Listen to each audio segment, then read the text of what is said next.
everyone, welcome to the channel. My name is Siezaboo and I typically open up Pokemon cards. I do other types of Pokemon related content.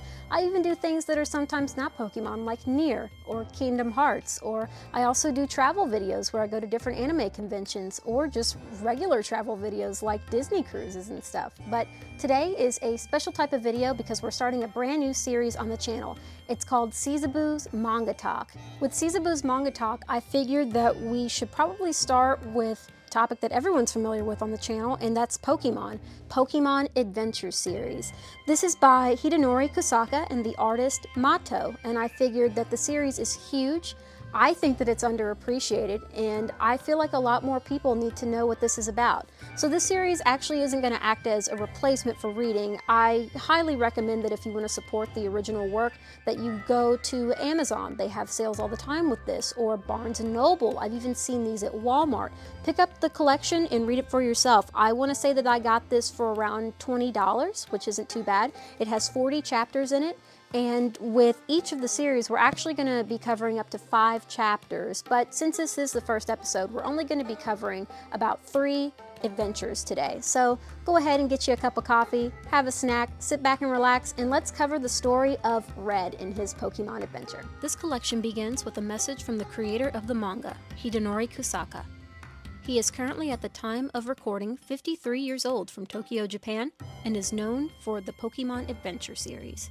He says, "Whenever I write, I always have this goal in mind, to express in manga form the surprise and wonder that one feels while playing the Pokemon games. I always think to myself, perhaps this Pokemon lives in a place like this, or maybe this Pokemon attack looks like this." And now the result of these and many more musings have collected into the first volume. So let's begin our journey with Red as he embarks on a quest to complete his Pokédex. Hidenori Kusaka, 1997. We begin with Adventure 1, A Glimpse of the Glow. Welcome to the Pokemon world. Our first glimpse of this world begins in Pallet Town, where a group of children are trying to capture a wild Pokemon. A young girl throws a Pokeball trying to capture a personal pet for herself, but the ball bounces off its head. Feeling defeated, the girl is then lectured and shown the proper way to capture it by a young boy. This young boy is our main protagonist, Red. We see our first battle as Red sends out his Poliwhirl. Using an attack and weakening it, Red captures the creature known as Nidorino. The kids praise him, making comments like, "Cool," and "That was great, Red." Red is well known around Pallet Town, some calling him the best Pokemon trainer around. So, what's his mission? He aims to capture every Pokemon in the world. After impressing the kids around town with his new Nidorino, one of the kids asks if he knows who Professor Oak is, to which he says, "That old guy at the edge of town? What about that weirdo?" He brushes off the thought of going to see Oak about more Pokemon and tells the kids that he can teach them and be more helpful than Oak ever could. "I don't care who he is. He doesn't stand a chance against me." Of course, Red runs off full of pride, and he bumps into a strange-looking man dressed in all black. The man isn't alone. In fact, there are others dressed like him, sneaking around and up to no good. Red, however, just thinks that he's a Pokemon trainer, just like the rest of them, and listens in on their conversation. They are looking for something known as the Phantom Pokemon. Red heads west to look for the mysterious Pokemon, when suddenly he runs into another young boy in the middle of battle. He is fighting a Pokemon that Red has never seen before. The boy sends out Charmander, and the battle gets crazy. Yeesh! I've never seen a Pokemon battle like this. Red tries to jump into action and begins cheering for the boy, but the boy suddenly stops attacking. Red is surprised by this and sends out his Poliwhirl to battle, but things do not go as planned. The boy looks down on him, on the defeated Red, and his partner. Are you blind? I could tell right away that there was a vast difference in strength. As the boy walks away from Red, he leaves him words that leave a sting to Red's ego. Know your limitations, or you'll only beat yourself. Feeling utterly defeated, Red watches as the mysterious boy with the Charmander leaves, and the trainers in black give chase to the powerful Pokemon. We move along now to Adventure 2, Bulbasaur Come Home. Red, still feeling the sting of defeat, puts his ego aside and gives Professor Oak a visit. The lab is dark when he enters, and doesn't seem like anyone is there.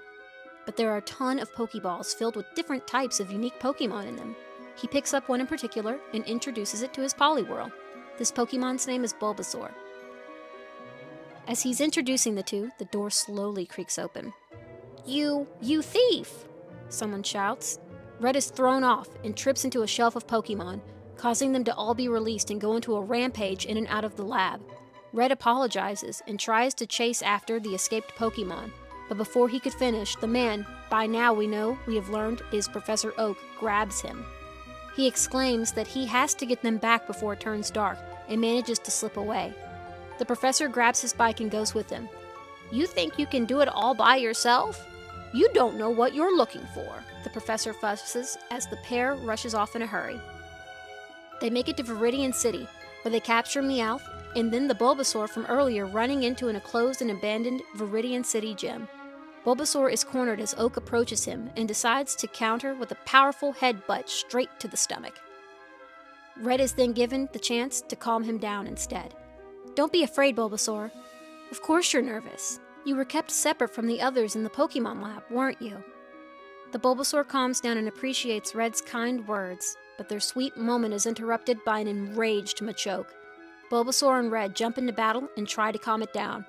They quickly end the battle by bringing in natural sunlight, and Bulbasaur uses his ultimate attack, Solar Beam. Oak is highly impressed with Red's knowledge and skills with Pokemon. He decides to turn Bulbasaur over to Red. That connection you had with Bulbasaur, that feeling from deep within, that is the key to becoming a great Pokemon trainer. Professor Oak also gives Red a strange device. This is a Pokédex, an encyclopedia of Pokemon. Oak tells Red to begin his journey in Viridian City and wishes him off with a cheerful chuckle. With his head held high, Red begins his Pokemon adventure. Adventure 3, The Secret of Kangaskhan. While traveling through Viridian Forest with Poliwhirl and now Bulbasaur, Red once again encounters the boy with the Charmander battling a wild Venomoth. We see that the boy has also got a Pokédex, as he shakes his head and says that he's already caught a Venomoth. While hunting down a Caterpie, Poliwhirl is mistakenly attacked by the boy, as he says, we thought it was a wild Pokemon when we attacked. Red becomes furious and throws a quick punch at the boy, but he swiftly blocks him. Red realizes that he's the boy from before, and before any more is said, a huge Pokemon towers above them. It's a Kangaskhan. The boy has been waiting for it to appear and wastes no time in attacking it and trying to capture it. The boy pulls out a Pokédex of his own to learn more, and Red pulls out his to show him as well that he has one. My granddad told me he gave a Pokédex to someone. So it was you, huh? The boy laughs, mocking Red, and continues his attack. Charmander's attacks are no match for Kangaskhan's defense.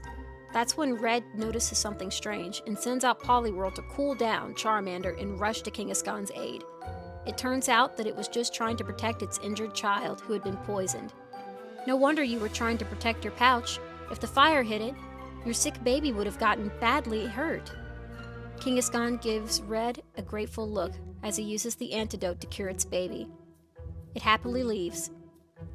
The boy with Charmander isn't pleased and leaves, but not before shouting, "My name is Blue, now shut up already and leave me alone." Blue rushes off in anger, and Red discovers that he has found his new rival. And that's going to wrap up the first episode of Seiza's Manga Talk. Well, how do I feel about this? Well, let's go ahead and say that for the first episode, I thought it was really cool. I know that the first 3 things are pretty short, but I still feel like we got a lot of information about it. I love how Red doesn't begin with any of the Kanto starters and that he begins with Poliwhirl, which is a pretty unique twist. Also, Bulbasaur is a nice touch because usually people or the main protagonists will have Blastoise or Charizard. Don't come at me, but I love Blastoise, but Venusaur is going to be a pretty nice touch. The world is very detailed, and it also is kind of like the games, but also kind of like the anime world as well. And I just think it's really cool, and we're gonna see how long it takes for Red to become a really powerful Pokemon trainer. We're thrown into the world fairly quickly. Usually it's a slow start. We see a lot of, lower level Pokemon like Pidgey and Rattata, but no, we're immediately greeted with Mew. We see Kangaskhan. It's really cool. Blue's attitude is actually pretty refreshing compared to Gary's, so I can't wait to watch these characters grow and become attached to them. But Red's going to be a very fun protagonist, and that's that for Siezaboo's first manga talk. So thank you all so much for watching. Let me know how you all feel about the series in the comments below.